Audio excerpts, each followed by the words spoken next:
Hello everyone, welcome to Bansal academy. तो last class में हमने क्या पढ़ा? सेल वॉल पढ़ी। सेल वॉल में हमने देखा कि प्लांट्स में प्रेजेंट होती है, बैक्टीरिया में प्रेजेंट होती है, फंजाई में प्रेजेंट होती है, और किस किस चीज की बनी होती है? Chitin in fungi, peptidoglycan in bacteria and cellulose in plants. और एक्सेप्शन कौन है? माइकोप्लाज्मा इन बैक्टीरिया, क्योंकि वो बैक्टीरिया ही है बट उनके पास सेल वॉल नहीं। यही सब पढ़ा, ठीक है। और सेल वॉल एक एक्स्ट्रा प्रोटेक्शन प्रोवाइड करती है, सेल को बर्स्टिंग से बचाती है, और एक प्रोसेस होती है जिसको हम प्लाज्मोलाइसिस बोलते हैं, जो सेल वॉल में ही होती है, ठीक है। उसके अलावा हमने न्यूक्लियस पढ़ा। न्यूक्लियस पे हमें पता है डबल मेम्ब्रेन बाउंड स्ट्रक्चर है और पोर्स प्रेजेंट है, पोरस है, और उसमें एक पार्ट होता है डार्कली स्टेन्ड जिसको हम बोलते हैं न्यूक्लियोलस, और उसमें डीएनए प्रेजेंट होता है इन the form of chromatin thread. देख लेते हैं एक बार। डीएनए होता है इन the form of chromatin thread. अगर सेल डिवाइड नहीं कर रहा है, अगर सेल डिवाइड कर रहा है then it is in the form of chromosomes. और डीएनए को क्या बोलते हैं? Deoxyribo nucleic acid. याद है ना? उसके बाद दो टाइप के ऑर्गेनिज्म पढ़े, प्रोकैरियोट्स एंड यूकैरियोट्स। देख लो एक बार। प्रोकैरियोट्स के न्यूक्लियस को क्या बोलते हैं? न्यूक्लियोइड, और वो प्रिमिटिव ऑर्गेनिजम्स हैं, सॉरी। एंड यूकैरियोटिक को क्या बोलते हैं हम? यूकैरियोटिक के न्यूक्लियस को न्यूक्लियस ही बोलते हैं, ठीक है, क्योंकि वो एडवांस है और उनमें वेल डिफाइंड न्यूक्लियस प्रेजेंट है, well defined nuclear region present है। अब जिसमें well defined nuclear region present होगा उसमें न्यूक्लियर मेम्ब्रेन भी वेल डिफाइंड होगी, बिल्कुल। तो वो किसमें होती है? यूकैरियोट्स में। और प्रोकैरियोट्स में मेम्ब्रेन बाउंड ऑर्गेनेलीज भी एब्सेंट होते हैं, और यूकैरियोट्स में सब होता है, मेम्ब्रेन बाउंड ऑर्गेनेलीज भी होते हैं। और प्रोकैरियोट्स में राइबोसोम्स प्रेजेंट होते हैं और वो मेम्ब्रेन बाउंड नहीं है, ठीक है। और यूकैरियोट्स में राइबोसोम्स होते ही हैं, उनमें सब होता है, ऐसी कोई एक्सेप्शन नहीं हमने लेनी है जब तक हम प्लांट और एनिमल सेल को डिफरेंशिएट ना करें, ठीक है। उसके अलावा यहाँ पे बैक्टीरिया में प्रेजेंट होते हैं और वो प्लांट्स एंड एनिमल्स में प्रेजेंट होते हैं। और प्लांट्स और एनिमल सेल में थोड़ा सा फर्क होता है, वो हम आगे पढ़ेंगे, ठीक है। तो ये हो गया हमारा। उसके बाद गोल्जी बॉडी। आज का हमारा जो एक सेकंड, सॉरी, साइटोप्लाज्म थोड़ा सा रिवाइज कर लेते हैं हम। साइटोप्लाज्म क्या है? जेली लाइक स्ट्रक्चर है। और राइबोसोम क्या है? प्रोटीन फैक्ट्री है। प्रोटीन सारा काम बनता है राइबोसोम्स में बनता है, और ये दोनों में प्रेजेंट होता है, यूकैरियोट्स में एज वेल एज प्रोकैरियोट्स में, और मेम्ब्रेन लेस होता है, ठीक है। नेक्स्ट बात करते हैं एंडोप्लाज्मिक रेटिकुलम पे। एंडोप्लाज्मिक रेटिकुलम न्यूक्लियर मेम्ब्रेन से कॉन्टिन्यूअस होता है, ठीक है। और एंडोप्लाज्मिक रेटिकुलम में दो टाइप में डिवाइडेड होता है, रफ एंड स्मूथ।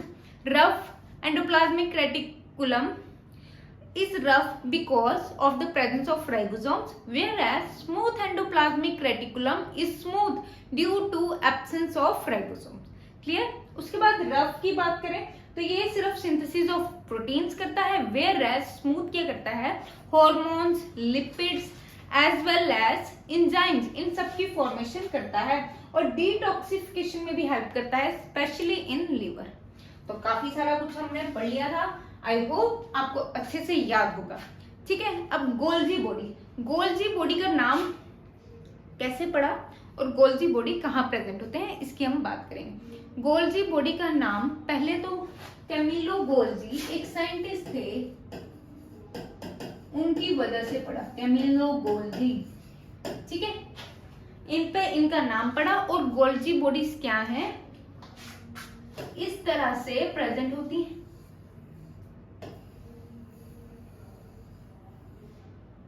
ठीक है।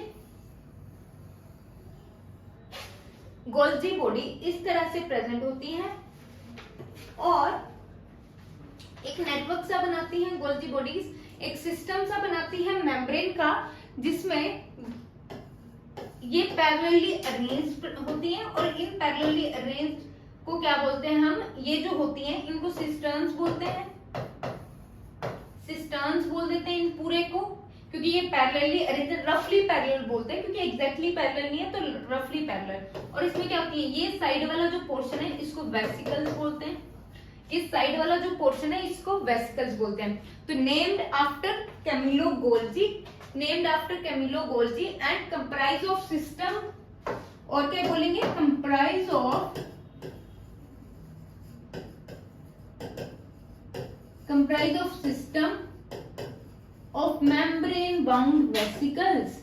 वेसिकल्स हैं पर मेम्ब्रेन बाउंड हैं। ये वेसिकल्स हैं पर मेम्ब्रेन प्रेजेंट है वेसिकल्स के around. Membrane bound vesicles, vesicles समझिए ना, invagination of outer layer, invagination of outer layer, तो ये मेम्ब्रेन बाउंड वेसिकल्स हैं, ऐसे खुली नहीं है, ठीक है, तो membrane bound vesicles.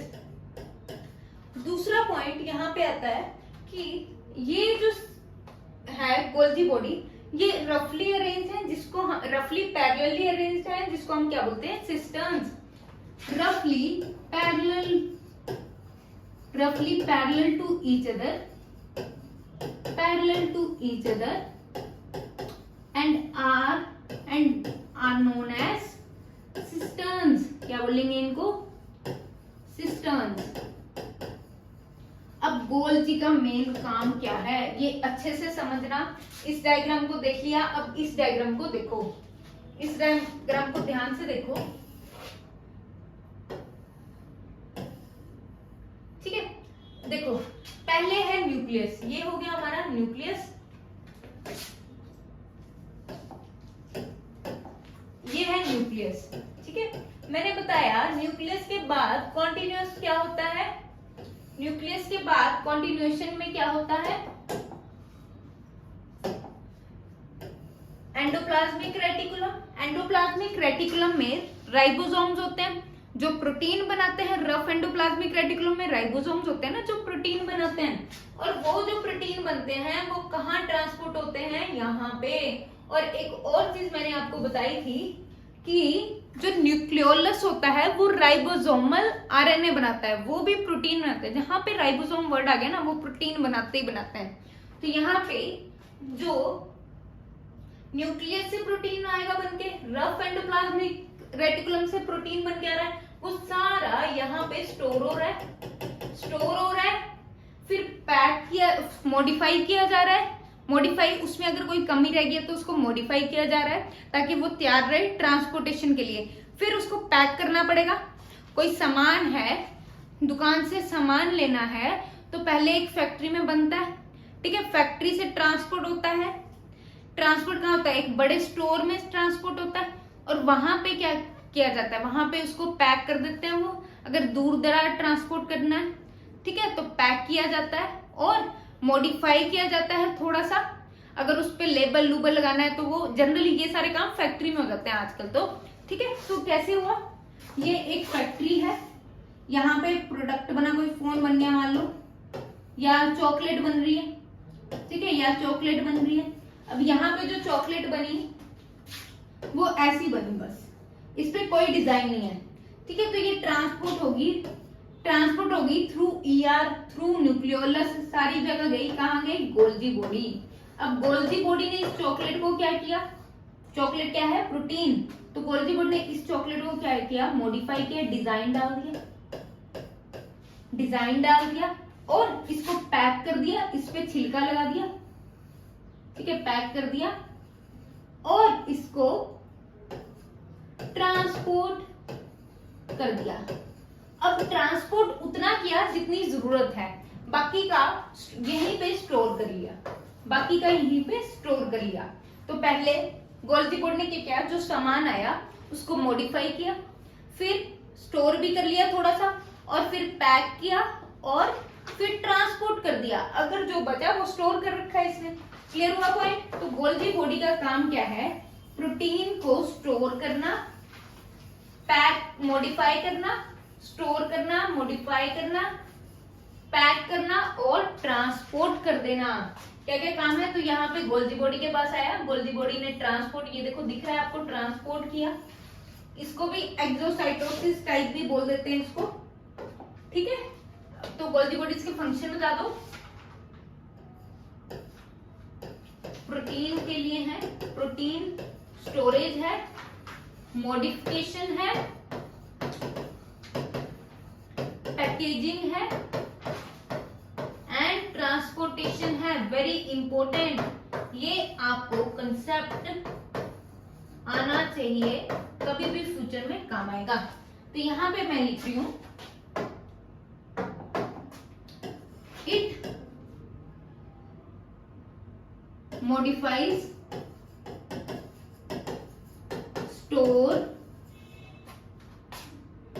package, packs and transport the material.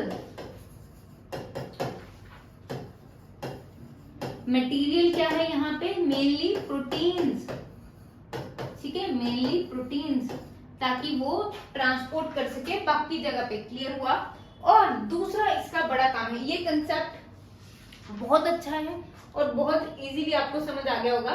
दूसरा एक काम करता है, यहाँ पे आपको ये भी दिख रहा होगा, तो ये लाइसोसोम्स को भी बनाता है, ये लाइसोसोम्स को भी बनाता है।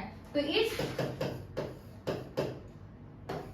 फॉर्म्स लाइसोसोम्स, ये भी एक इंपॉर्टेंट पॉइंट है। लाइसोसोम्स क्या है, अब उस पे आएंगे। It also form lysosomes, very important, very important, ये दोनों वेरी इंपॉर्टेंट। ठीक है, क्लियर है? गोल्जी बॉडी,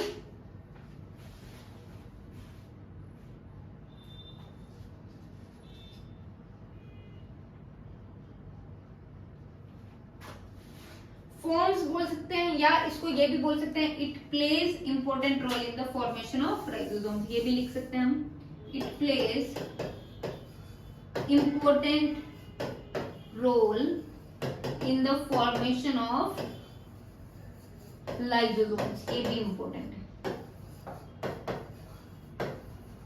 ठीक है, लाइसोसोम्स। चलिए अब लाइसोसोम्स पे आते हैं। लाइसोसोम्स क्या है? लाइसोसोम्स एक ऐसा स्ट्रक्चर है, म्युनिसिपल कमेटी रख लो, ठीक है, सेल की म्युनिसिपल कमेटी है जो सेल का ध्यान रखेगी, क्लीनलीनेस का ध्यान रखेगी, और इसको हम बोलते हैं वेस्ट डिस्पोजल सिस्टम। सेल में कुछ भी ऐसा हो, कई बार सेल क्या है, ये सेल है, इसमें कोई ऑर्गन, कोई ऑर्गेनली पुराना हो गया है, बूढ़ा हो गया है, तो ये क्या करेगा, उसको डाइजेस्ट कर लेगा। कोई बैक्टीरिया आ गया, उसको डाइजेस्ट कर लेगा। ठीक है, अगर कभी सेल को क्या हो जाए, सेल कुछ खराब हो जाए, कोई कुछ इन्फेक्शन हो जाए सेल में, तो ये सेल को ही अपने एंजाइम से क्या करता है, सेल को ही मार देता है। Suicidal bags of the cell भी इसको बोला जाता है। पॉइंट समझ आया? देखो पहला पॉइंट, ये अगर लाइसोसोम, तो लाइसोसोम्स क्या है, वेस्ट डिस्पोजल सिस्टम, ये लाइसोसोम्स है। इसके अंदर कुछ वेस्ट आ गया जो इसको लगे कि ये तो इन्फेक्शन क्रिएट करेगा और सराउंडिंग सेल्स को भी खराब करेगा, तो ये क्या करेगा, लाइसोसोम सेल को डाइजेस्ट कर लेगा, क्योंकि इसके पास है डाइजेस्टिव एंजाइम्स, क्योंकि इसके पास होते हैं डाइजेस्टिव एंजाइम्स। ठीक है, अब आते हैं इस पे। देखो लाइसोसोम्स क्या है, पहले तो waste disposal system of the cell,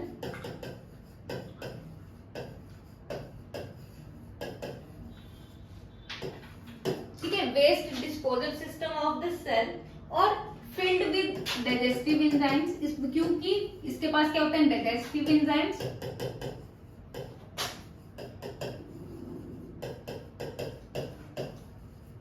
digestive enzymes कौन से, मतलब डाइजेस्टिव एंजाइम्स जो डाइजेस्ट करे सब कुछ, बट वो डाइजेस्टिव एंजाइम्स अब आते कहां से हैं इसके पास, और कहीं क्यों नहीं जाते, क्योंकि वो सारे डाइजेस्टिव एंजाइम्स आते हैं रफ एंडोप्लाज्मिक रेटिकुलम से, फ्रॉम रफ एंडोप्लाज्मिक रेटिकुलम से वो सारे डाइजेस्टिव एंजाइम्स इसके पास आते हैं। ठीक है, कहां से आते हैं, rough endoplasmic reticulum.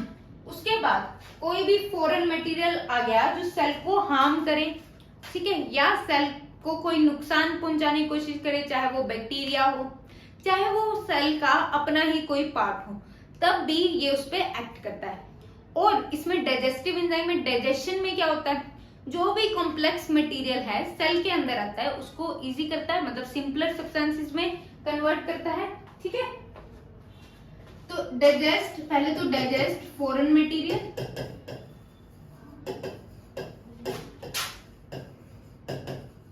And worn out organelles, and worn out जो ऑर्गेनेलिज खराब हो चुके हैं, by the action of digestive enzymes, किसके एक्शन से, by the action of digestive enzymes. ठीक है। अब दूसरा point, it also break complex substances, digestion में भी हेल्प करेगा। कॉम्प्लेक्स सब्सटेंसेस को हमेशा सिंपलर सब्सटेंसेस में ब्रेक करेगा, ठीक है। कॉम्प्लेक्स सब्सटेंसेस को किसमें ब्रेक करेगा? सिंपलर सब्सटेंसेस में। और कोई बैक्टीरिया हो या कुछ भी हो तो उसको भी डाइजेस्ट कर जाएगा। अब मैंने एक और बात बताई, सेल में कोई डिस्टरबेंस आ जाए तब भी क्या करेगा ये? पहले लिखो, also known as suicidal bag, very important point, also known as suicidal bags of the cell. तो मतलब कोई डिस्टरबेंस आ जाए सेल में तो ये क्या करता है? सेल को ही डाइजेस्ट कर जाता है। As it digest the cell itself during cellular disturbance. During cellular disturbance, अगर सेल में कोई डिस्टरबेंस आ जाए ऐसी जो इसको लगे कि हार्मफुल है पूरी बॉडी के लिए, तो ये क्या करता है? उसको डाइजेस्ट कर जाता है, सेल को डाइजेस्ट कर जाता है, ठीक है। क्लियर है? अब डाइजेस्ट फॉरेन मटेरियल, यहाँ पे फॉरेन मटेरियल क्या था? तो बैक्टीरिया, तो ये मैंने लिख दिया, आपको मेंशन कर दिया। क्लियर हो गया पॉइंट? ठीक है। उसके बाद नेक्स्ट आता है वैक्यूल्स। वैक्यूल्स की मेम्ब्रेन को पहले तो बोलते हैं टोनोप्लास्ट। मेम्ब्रेन क्या है? टोनोप्लास्ट। टोनोप्लास्ट। और इसका एक इंपॉर्टेंट पॉइंट, प्लांट्स में वैक्यूल्स बड़े साइज के होते हैं और एनिमल्स में छोटे साइज के। Large in size in plants. अब इसका रीजन क्या है? स्मॉल और एब्सेंट इन एनिमल्स। देखो प्लांट्स में इनका मेनली क्या काम होता है? रिजिडिटी प्रोवाइड करते हैं ये। जब प्लांट में सेल में, ये प्लांट के सेल में वाटर स्टोर करते हैं, कुछ अमाइनो एसिड स्टोर करते हैं, मतलब स्टोरेज का काम करते हैं। तो जब प्लांट्स में जब ये सारी चीजें स्टोर करते हैं तब ये एक रिजिडिटी प्रोवाइड करते हैं, इसीलिए प्लांट्स में बड़े लार्ज साइज के होते हैं। और 50 to 80% प्लांट सेल का एरिया ये कवर करते हैं, 50 to 80%, ठीक है। उसके बाद इनको स्टोरेज सैक्स भी बोला जाता है। Storage sacs as they store cell sap. Cell sap क्या होता है? जो प्लांट के सेल्स, जो वैक्यूल्स में पानी होता है बेसिकली, तो वो कहां से आता है? जो प्लांट के सेल का पानी होता है, जो भी प्लांट में पानी होता है वो यहाँ पे स्टोर होता है, तो उसको जो वैक्यूल्स में स्टोर होता है उसको बोल देते हैं सेल सैप, ठीक है। नेक्स्ट पॉइंट आता है इसमें कि प्रोवाइड, अब स्टोर करता है, सेल सैप बनाता है, तो वो काफी हार्ड होता है। और provide turgidity and rigidity to plant, तभी तो ये हेल्प करता है उसको अच्छे से स्टिफ रहने में। Rigidity to plants. और यूनिसेलुलर ऑर्गेनिजम्स में इनका एक स्पेशल काम होता है ताकि ये एक्सपेल करें एक्स्ट्रा वाटर को, टू एक्सपेल एक्स्ट्रा वाटर, ठीक है। इन यूनिसेलुलर ऑर्गेनिजम्स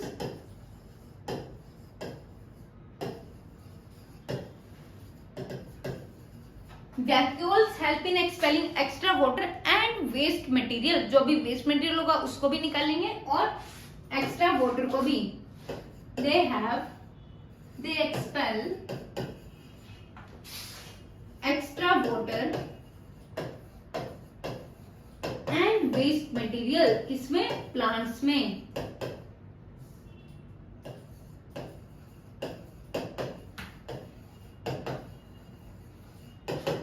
प्लांट्स में इनका ये काम रहता है, ठीक है। तो ये हो गए कुछ इंपॉर्टेंट पॉइंट्स इसके बारे में।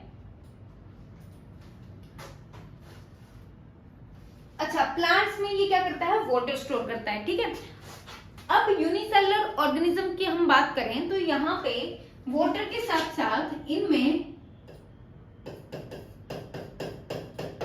अमाइनो एसिड स्टोर होते हैं, amino acids, carbohydrates, amino acids, carbohydrates या शुगर्स, ये सारी चीजें स्टोर करता है। शुगर्स, प्रोटीन्स, ये सारे कहाँ पे स्टोर करता है? In unicellular organism.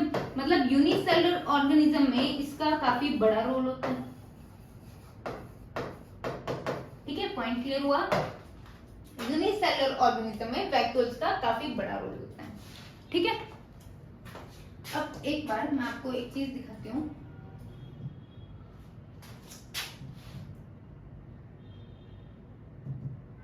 Plant and animal cell में मैं आपको दिखाती हूँ।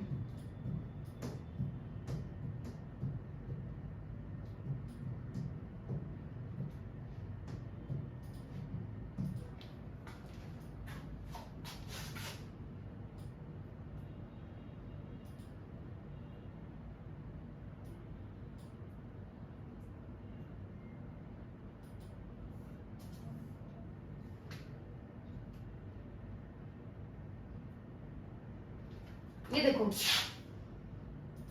देख पा रहे हो?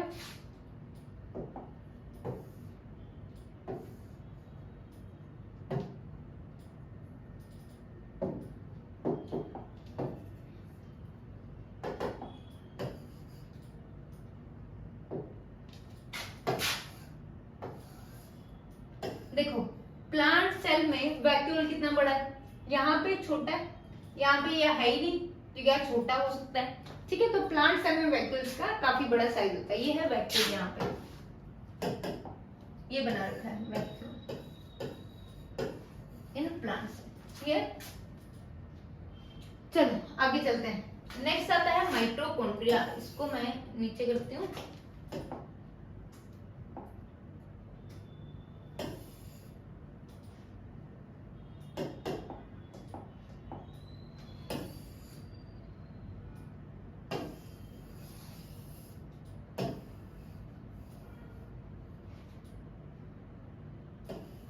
ठीक है, नेक्स्ट आता है माइटोकॉन्ड्रिया।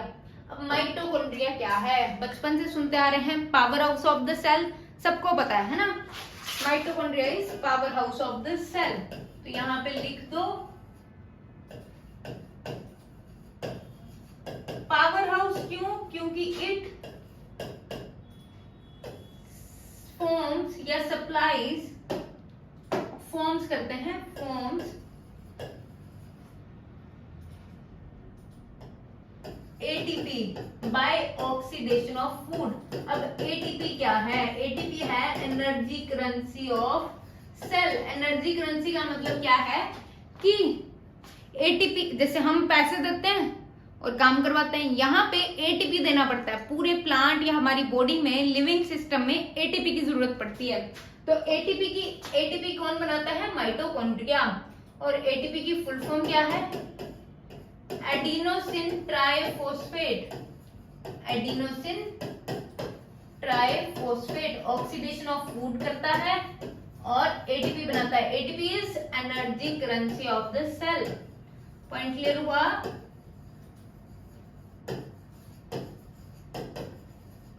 माइटोकॉन्ड्रिया में कोई भी काम करवाना है, कैसे करवाया जाएगा?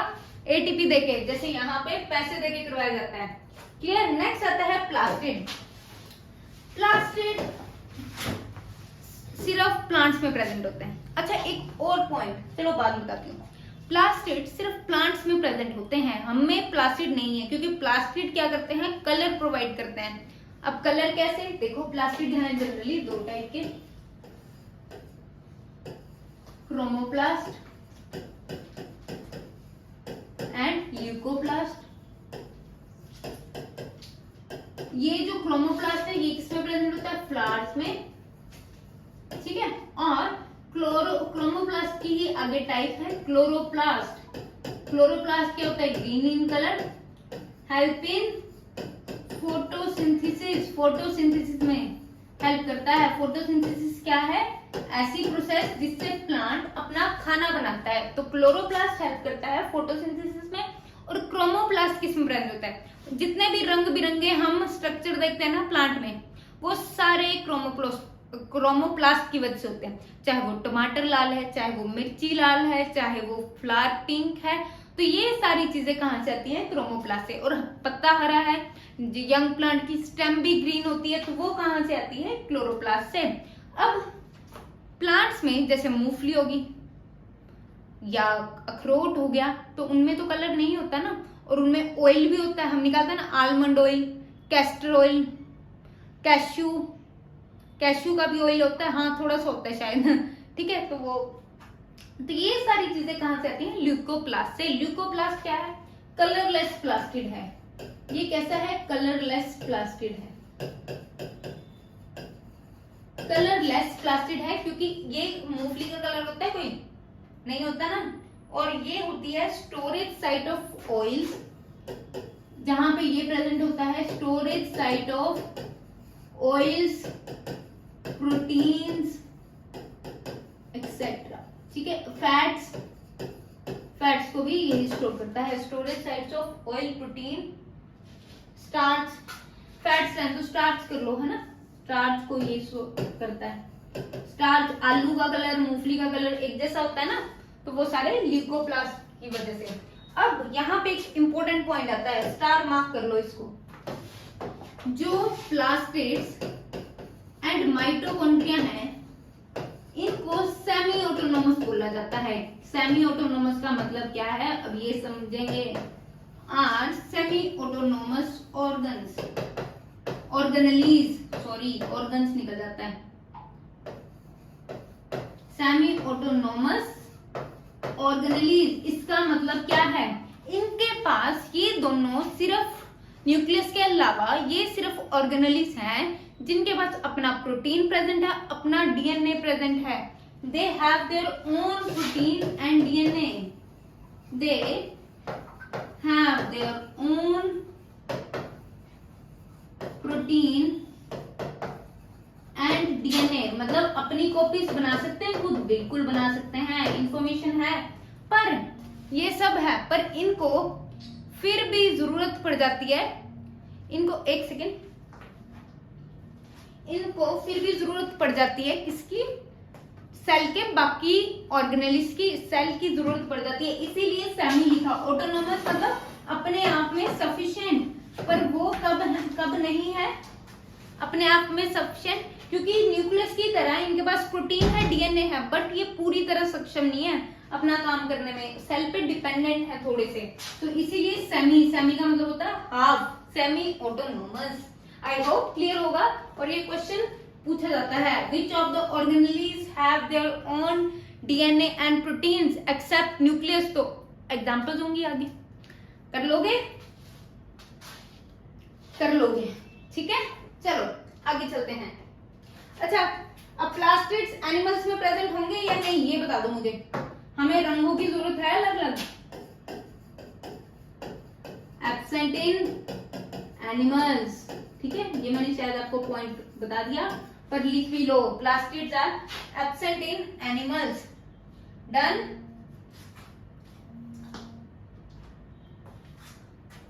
उसके बाद देखो डबल मेम्ब्रेन बाउंड स्ट्रक्चर कौन से हैं। अब डबल मेम्ब्रेन स्ट्रक्चर हमें किस में दिखी थी? न्यूक्लियस में माइटोकॉन्ड्रिया का स्ट्रक्चर कुछ इस तरह से होता है, ये देखो, ये है माइटोकॉन्ड्रिया का स्ट्रक्चर, ये इनर लेयर, ये आउटर लेयर, ये है इन फोल्डिंग्स ऑफ मेम्ब्रेन, इनको बोलते हैं क्रिस्टे।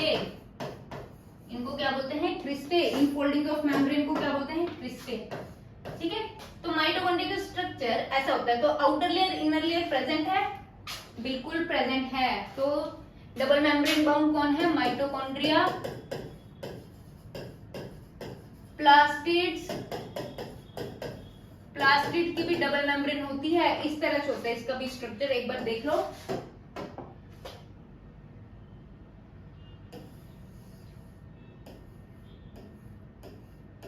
कुछ इस तरह से,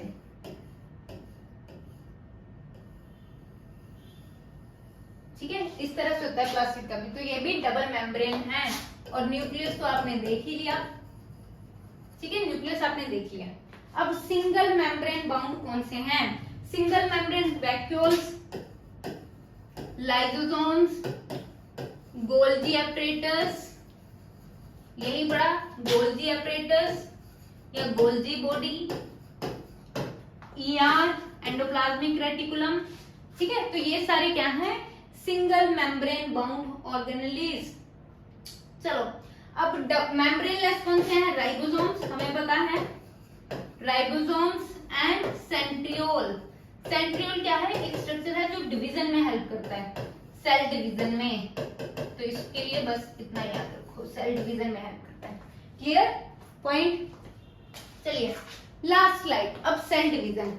सेल डिवीजन क्या होती है? एक सेल से दो सेल बनना, पर वो बनते क्यों है, कभी सोचा है? या तो ग्रोथ के लिए, या तो कोई पुराना हमारा घाव लग गया तो घाव बन गया, चोट लगी तो उसमें क्या होता है, फिर से स्किन ऐसी हो जाती है। वो कैसे होती है? जब नए सेल बनते हैं। पॉइंट क्लियर हुआ? तो सेल डिवीजन इसलिए होती है। या एक जनरेशन से दूसरी जनरेशन बननी है, तब भी ऑफस्प्रिंग्स बनने हैं, एक पेरेंट से बच्चे बनने हैं, ठीक है, तो तब भी क्या होती है? सेल डिवीजन होती है। पॉइंट क्लियर है? तो सेल डिवीजन क्या है? New cells are formed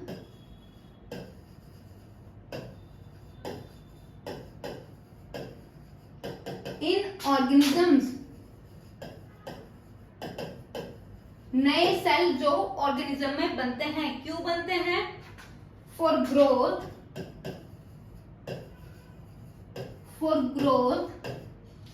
in case of injury,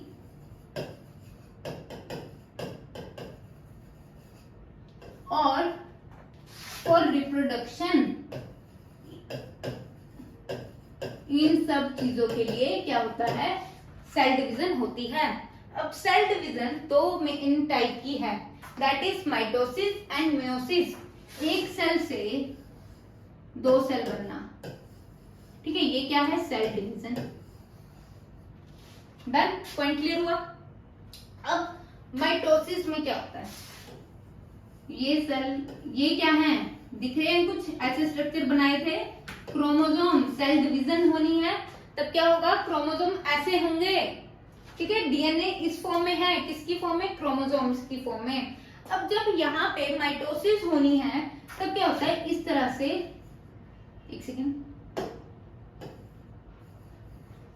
इस तरह से सेल डिवाइड करेगा, ठीक है।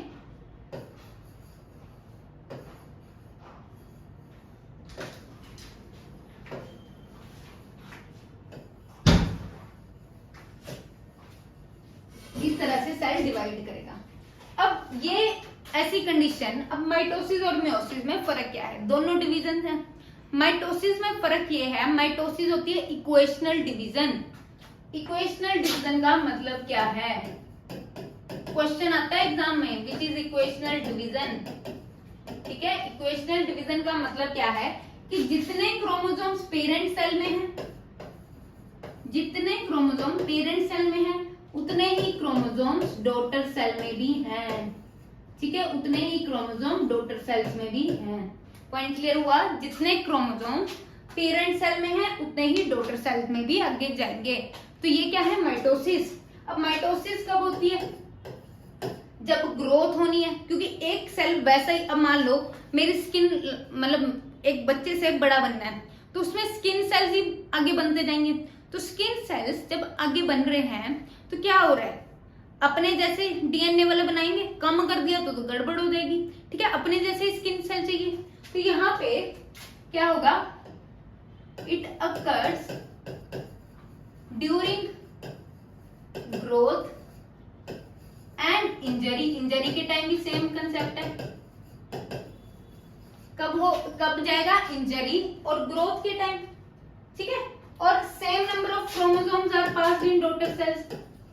Same number of chromosomes are there in daughter cells.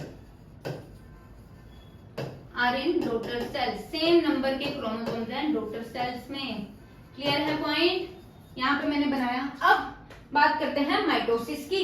तो माइटोसिस में क्या है? अगर ये सेल है और आगे 2 सेल बन रहे हैं, ये बना दिया क्रोमोसोम। ठीक है, तो आगे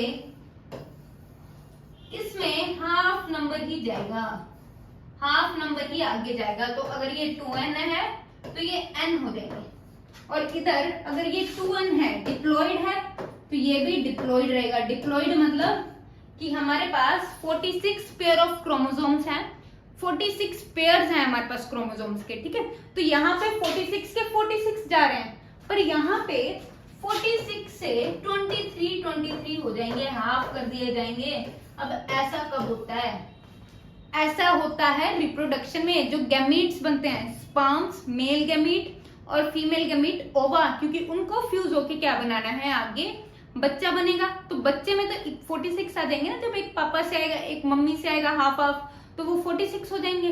पर अगर मम्मी से भी पूरे 46 आ गए, पापा से 46 आ गए, तो बच्चे का पता नहीं क्या बन जाएगा। ठीक है, तो हाफ नंबर ऑफ एक अच्छे मतलब एक सही इंसान के लिए जो हेल्दी है बिल्कुल 23 मतलब 46 होने चाहिए टोटल क्रोमोसोम। ठीक है, 23 पेयर्स ऑफ क्रोमोसोम होने चाहिए उसके पास। कितने पेयर्स? 23 पेयर्स। तो यहाँ पे क्या आ गया? Reductional division. मेयोसिस क्या है? Reductional division.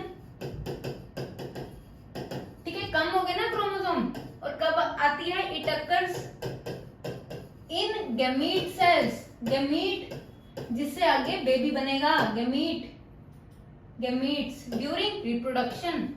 Half number of chromosomes are found in daughter cells. कितने क्रोमोसोम्स बने? Half number of chromosomes are there in daughter cells. Point clear हुआ? ठीक है, अगर नहीं हुआ मैं फिर से समझा रही हूं आपको, ये वाला पॉइंट फिर से सुन लो एक बार। ठीक है, देखो माइटोसिस में क्या है? Mitosis equational division. Equational division मतलब अगर ये कोई सेल है, ये सेल है, इससे 2 सेल बन रहे, ठीक है, और ये भी कोई सेल है, इससे 2 सेल बन रहे, ठीक है।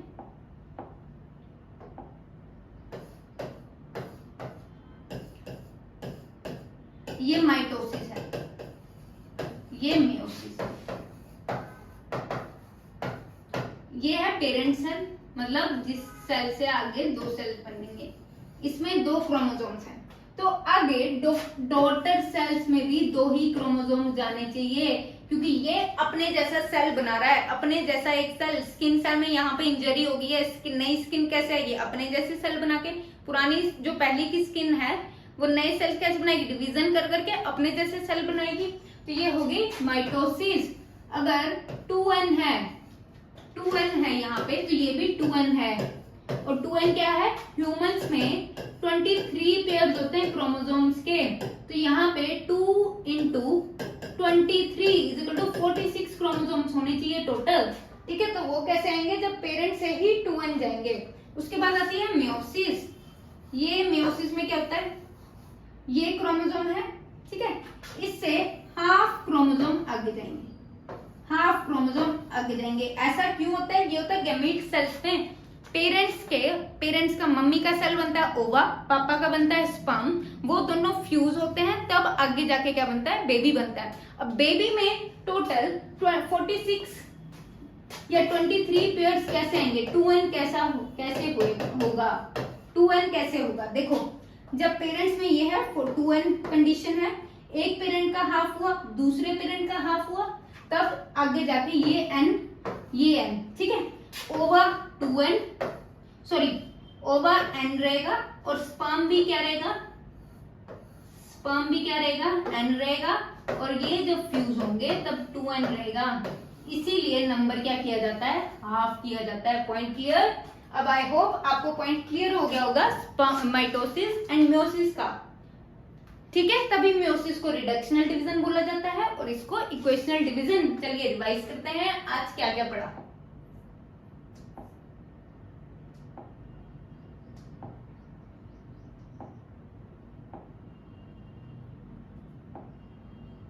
Golgi body, Camillo Golgi scientist के बाद इसका नाम रखा गया।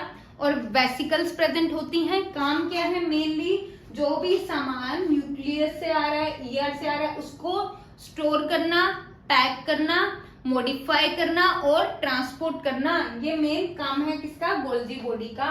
उसके बाद इंपॉर्टेंट रोल कहाँ है इसका, लाइसोसोम्स की फॉर्मेशन में। ठीक है, इंपॉर्टेंट रोल क्या है लाइसोसोम की फॉर्मेशन में। लाइसोसोम्स क्या है, waste disposal system, municipal committee है सेल की, सारा गंद सारी क्लीनलीनेस को मेंटेन करेगा। तो यहाँ पे आप ये भी लिख सकते हो, as it maintain cleanliness in the cell. उसके बाद डाइजेस्टिव एंजाइम्स प्रेजेंट होते हैं। डाइजेस्टिव एंजाइम्स आते कहां से हैं, आरईआर से आते हैं, रफ एंडोप्लाज्मिक रेटिकुलम से। फॉरेन मटेरियल को डाइजेस्ट करेगा और सेल की सफाई रखेगा। कोई हार्मफुल बैक्टीरिया आ जाए, कोई भी आ जाए, सबको डाइजेस्ट कर जाएगा। और कुछ पुराने ऑर्गेनेली हैं अगर, जो अब गंद मचा रहे हैं, काम नहीं हो रहा उनसे, तो उनको भी क्या करेगा, डाइजेस्ट कर लेगा।